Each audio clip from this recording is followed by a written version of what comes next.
Assalamualaikum warahmatullahi wabarakatuh.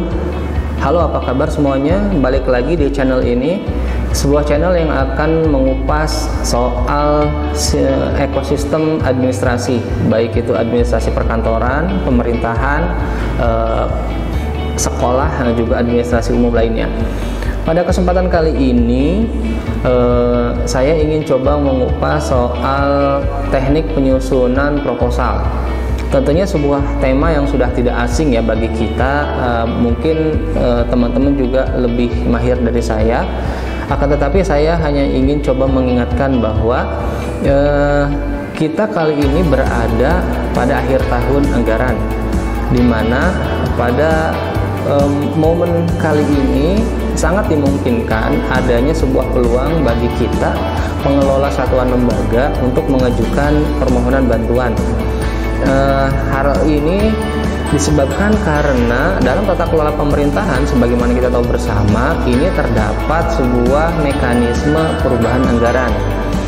Nah, perubahan anggaran ini dimaksud adalah untuk dalam rangka efisiensi pengelolaan anggaran, di mana barangkali dalam pengajuan anggaran di awal ini mungkin karena satu faktor tertentu ini tidak akan terrealisasi. Untuk itu sebuah instansi ini daripada anggaran tersebut tidak terpakai atau tidak digunakan sehingga akan kembali kepada kas negara, oleh sebab itu dibuatlah sebuah mekanisme anggaran perubahan dari perencanaan awal ke perencanaan yang saat ini ada gitu ya. Nah, oleh sebab itu saya coba mengangkat sebuah tema teknik penyusunan proposal dengan template 2022. Nah, barangkali teman-teman juga berada pada kondisi sama seperti kami, di mana kami saat ini dalam proses pengajuan permohonan bantuan sarana prasarana pendidikan. Nah, jadi nggak usah kita berlama-lama lagi, kita langsung aja bahas melalui uraian-uraian berikut ini. Kita simak.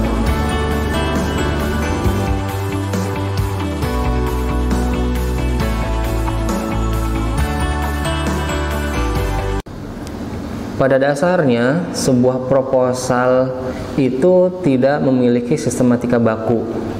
Segala kebutuhan dokumen dari satu keperluan atau satu pengajuan kebutuhan ke pengajuan yang lain ini sangat dimungkinkan berbeda, atau template-nya itu berbeda-beda sesuai dengan yang diinginkan oleh pihak terkait.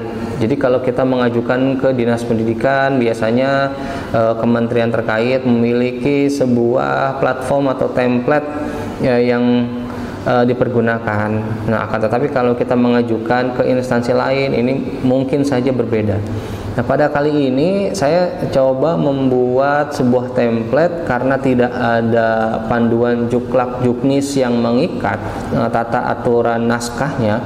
Oleh sebab itu saya coba membuat sebuah kerangka atau outline proposal sebagaimana berikut, di mana saya membuat yang pertama urutannya itu setelah cover, kata pengantar, daftar isi, saya membuat sebuah surat permohonan.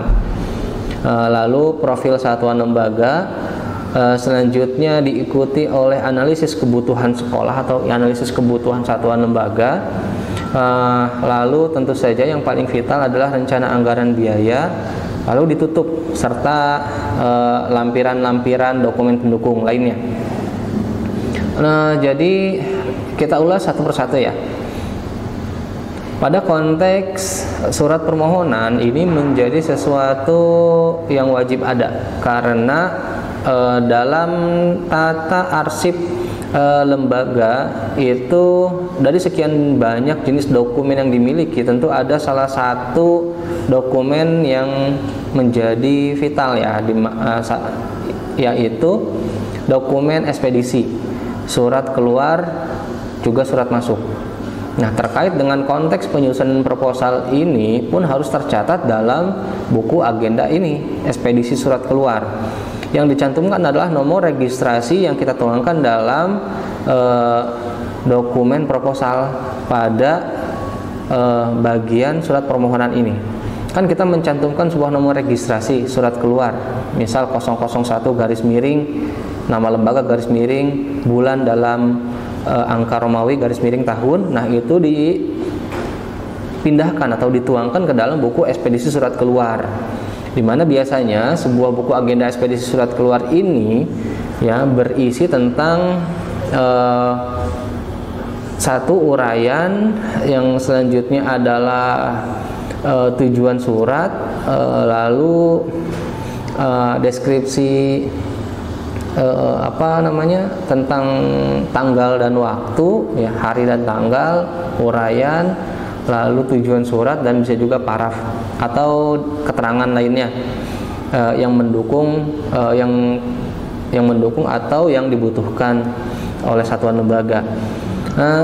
Dalam pembuatan surat permohonan ini untuk menjadi sebuah catatan bahwa jangan lupa seluruh dokumen surat yang dikeluarkan oleh lembaga itu harus tercatat dengan sistematika penomoran sesuai dengan surat yang keluar, apalagi di proposal. Nah, biasanya ketika sebuah proposal ini di ACC, nanti akan ada sebuah visitasi, ya, di mana kementerian terkait atau lembaga yang kita ajukan ini akan datang ke sekolah untuk melakukan cek apakah benar lembaga kita sudah mengajukan proposal. Nah, nomor suratnya akan dicek, akan disamakan, oleh sebab itu dicatat yang rapi. Di samping tentunya kita sudah melakukan arsip, ya, penggandaan dokumen yang asli itu kita kirimkan, yang fotokopi disimpan oleh lembaga. Selanjutnya yang saya tuangkan adalah profil satuan lembaga. Menyoal profil ini tidak ada sebuah acuan baku tentang penyusunan profil sekolah. Sebuah teknik yang saya gunakan adalah saya mencantumkan data selengkap-lengkapnya, ya, di mana data dimaksud ini bisa berupa nomor akta pendirian, SK Kemenkumham, izin operasional sekolah, kemudian sertifikat pendukung seperti sertifikat NPSN, lalu sertifikat akreditasi sekolah, selanjutnya adalah domisili sekolah, pimpinan, kemudian domisili pimpinan, nomor rekening, NPWP, juga dokumen-dokumen lain yang terkait. Nah, sebagai catatan tambahan, saya juga menginput data statistik sekolah, data keberadaan siswa yang saat ini ada, atau kita juga bisa menulis tentang rekapitulasi data siswa selama beberapa tahun terakhir, terhitung mulai tahun ini. Itu bisa, itu akan jauh lebih baik, ya. Lalu kita juga bisa menambahkan data pendidik dan kependidikan, lalu struktur lembaga yang dimiliki oleh satuan ini, juga lain-lain yang menyangkut dengan profiling lembaga. Itu selengkap-lengkapnya kita cantumkan, supaya apa? Agar pihak yang kita ajukan ini memiliki akurasi data tentang sekolah yang mengajukan bantuan tersebut. Jadi sebagai catatan bahwa lembaganya tidak fiktif dan memang memiliki legalitas yang sudah resmi, ya, yang dikeluarkan oleh instansi atau lembaga-lembaga terkait.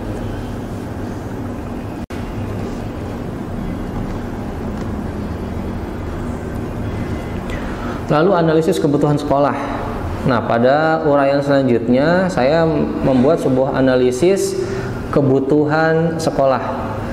Jadi sekolah tentunya memiliki banyak sekali kebutuhan, ya, dari aspek sarana, prasarana, ataupun hal-hal lain yang bersifat non fisik, seperti kebutuhan peningkatan mutu tenaga pendidik maupun kependidikan, ataupun misalnya yang berhubungan dengan kemitraan sekolah, kegiatan parenting dan lain-lain. Itu kita buat sebuah daftar prioritas yang harus dipenuhi atau yang dibutuhkan oleh sekolah. Nah, melalui bab atau bagian inilah kita bisa mengeksplorasi atau menyusun daftar kebutuhan, di mana dari sekian atau sejumlah daftar kebutuhan yang dimiliki oleh satuan lembaga, ajuan proposal ini masuk ke dalam salah satu aspek yang secara prioritas itu dibutuhkan, sehingga ada benang merah antara unsur pengajuan proposal dengan domain kebutuhan atau ranah kebutuhan yang dimiliki oleh sekolah, sehingga nanti pihak pemberi bantuan akan merasa bahwa kebutuhan hal yang akan diberikan kepada sekolah ini memang betul-betul menjadi kebutuhan dasar atau kebutuhan yang fundamental yang akan menunjang kegiatan atau peningkatan mutu sekolah nantinya. Nah, seperti itu. Lalu pada aspek rencana anggaran biaya, ini mungkin sudah umum ya. Jadi dicantumkan uraian, kemudian volume, satuannya, kemudian jumlah, yang biasa kita lakukan, gitu.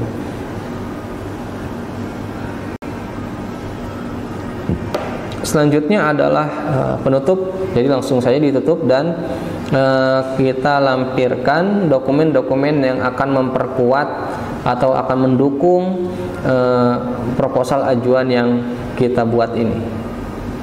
Jadi saya akan coba menampilkan dokumen yang kami buat ya, yang sudah kita ajukan ke instansi terkait. Nah, seperti ini tampilannya.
pada template permohonan pengajuan kali ini terdapat sebuah surat penunjukan rekening, di mana kita diminta untuk menyatakan bahwa data rekening yang kita ajukan itu adalah benar, ya, rekening yang dimiliki oleh lembaga tersebut. Nah, ini adalah sebuah template, ya, sebuah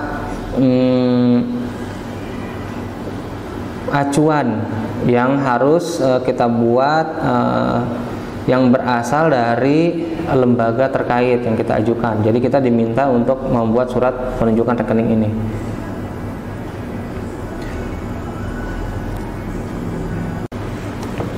Nah, adapun detail tentang surat penunjukan rekening ini adalah sebagaimana berikut, ya. Yang bertanda tangan di bawah ini nama dimaksud adalah nama pemohon, nama pimpinan lembaga.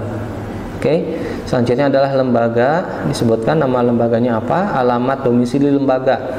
Kemudian jabatan dari pengaju, apakah pimpinan atau kepala atau pendiri.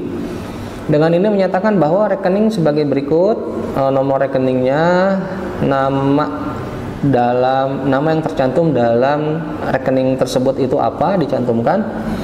Kemudian banknya, jenis bank yang digunakan apa, merupakan rekening resmi untuk kegiatan pengadaan APE di satuan PAUD-nya apa, ya, di desanya apa, kecamatan apa, kabupatennya apa. Nah, lalu pada penutup surat adalah demikian surat pernyataan ini dibuat dengan sebenar-benarnya tanpa tekanan dari pihak manapun. Lalu cantumkan kota di mana lembaga ini berada dan tanggal penyusunan dokumen, lalu ditandatangani oleh pemohon. Konteksnya adalah nama lengkap dan jabatan pemohon, ya, yang yaitu pimpinan atau ketua lembaga atau kepala sekolah atau pendiri yayasannya, itu bisa.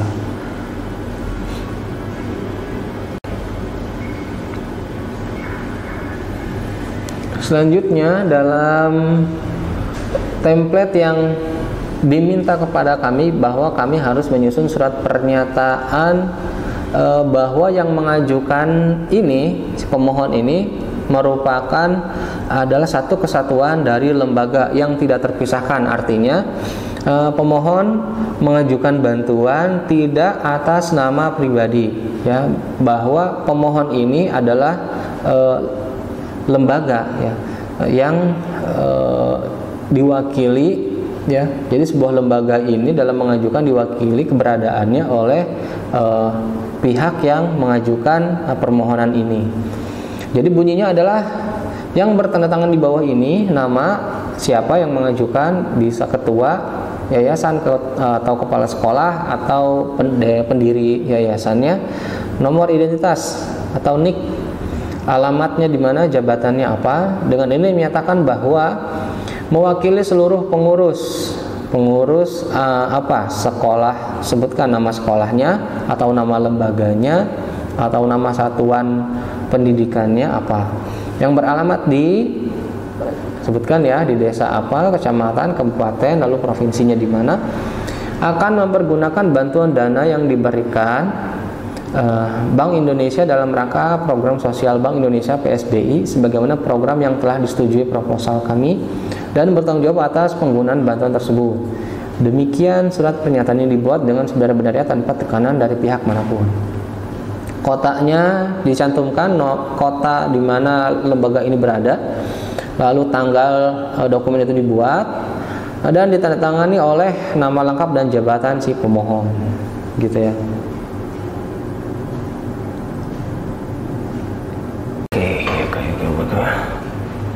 Selanjutnya adalah tentang berita acara serah terima bantuan. Jadi yang kita buat adalah format blankonya saja, seperti sebagaimana yang ditampilkan, ya, pada layar, bahwa lembaga membuat sebuah blanko kosong, ya, tentang surat berita acara serah terima bantuan program sosial Bank Indonesia, gitu, ya. Jadi ini dokumen berita acara serah terimanya cukup dikosongkan, Lalu pada kolom paling bawah nama lengkap dan jabatan pemohon ini diisi dan diberikan materai. Nanti akan kita perlihatkan bagaimana dokumen asli yang dibuat oleh kami ya, satuan lembaga kami dalam mengajukan program ini itu seperti apa akan kita tampilkan.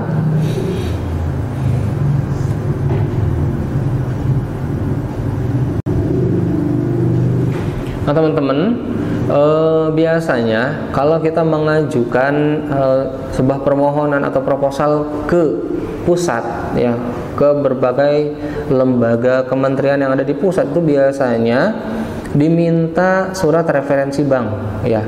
Walaupun kita tahu persis bahwa rekening kita itu masih aktif.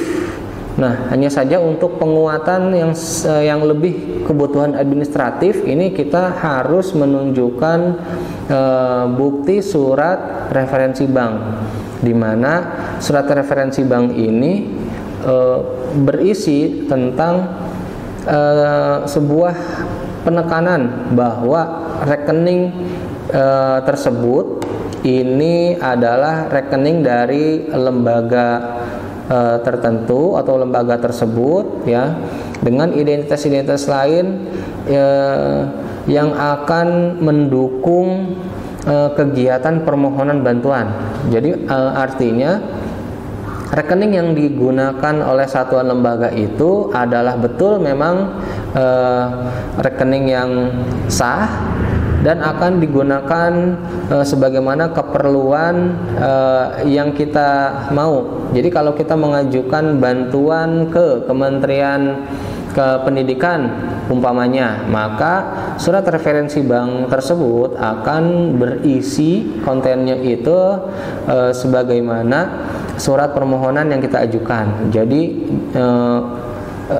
seperti ini contohnya ya, nama rekeningnya, alamat, kemudian nomor KTP pimpinannya, kemudian nomor rekeningnya merupakan pemegang rekening tabungan pada bank kami sejak 12 November 2021 dan memiliki hubungan yang baik dengan kami sampai dengan saat ini.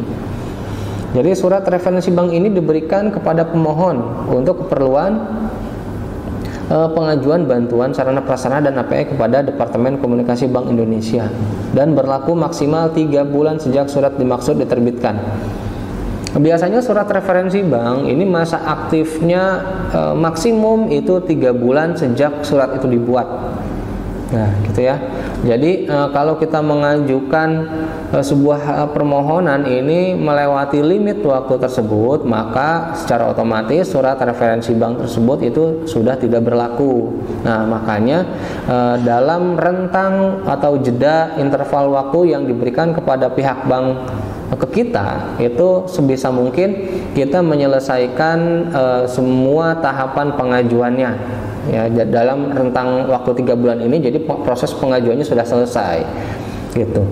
Nah, apa sih syaratnya untuk mengajukan surat referensi bank ini? Nah, jadi jangan sampai teman-teman ini bolak-balik nih, udah datang ke bank untuk mengajukan permohonan surat referensi bank, akan tetapi ditolak oleh pihak bank karena kekurangan kelengkapan berkas yang diminta. Nah, untuk itu ya saya akan coba memberikan informasi tentang syarat dalam pengajuan pembuatan surat referensi bank. Nah, berikut adalah ulasannya.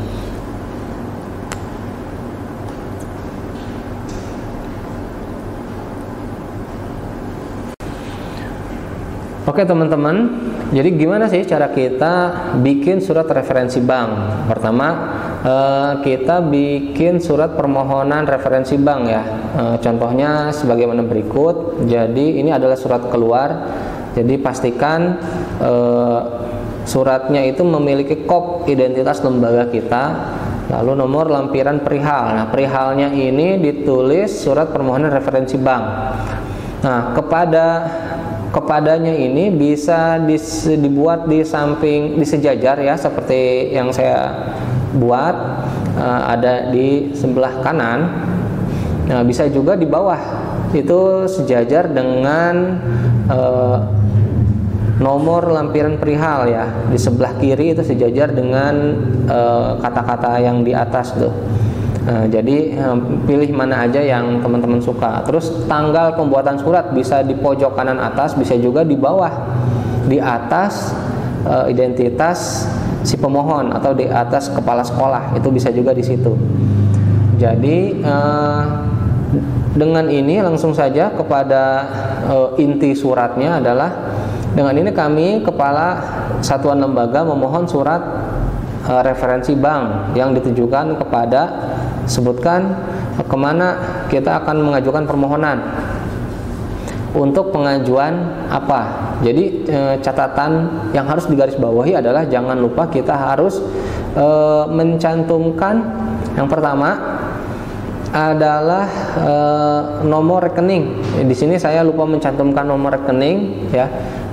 Jadi dalam suratnya ini kita cantumkan, dengan ini kami kepala satuan lembaga dengan nomor rekening, sebutkan nomor rekeningnya, nama banknya bank apa, memohon surat referensi bank yang ditujukan kepada instansinya disebutkan secara lengkap ya.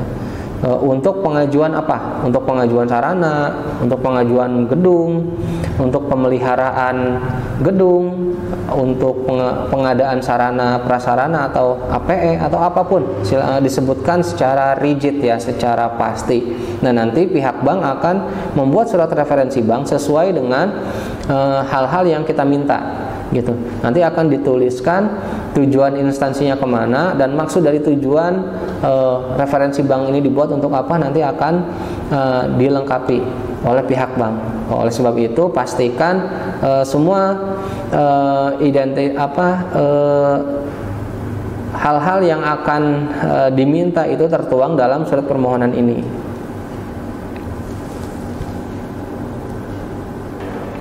Demikian teman-teman, perjumpaan kita kali ini itulah yang bisa saya sampaikan. Mudah-mudahan bisa bermanfaat, terlebih bagi teman-teman yang saat ini juga mengajukan permohonan bantuan ke instansi atau ke kementerian atau ke dinas terkait atau bahkan unsur swasta. Ya, semoga yang kita hadirkan ini relevan, bisa memperkuat dokumen teman-teman ya, sehingga mendapatkan respon sesuai dengan yang kita harapkan. Barangkali itu, tetap semangat ya, semoga buih samudra ini bisa menjadi kebaikan. Assalamualaikum warahmatullahi wabarakatuh. Sampai jumpa lagi di kesempatan yang akan datang.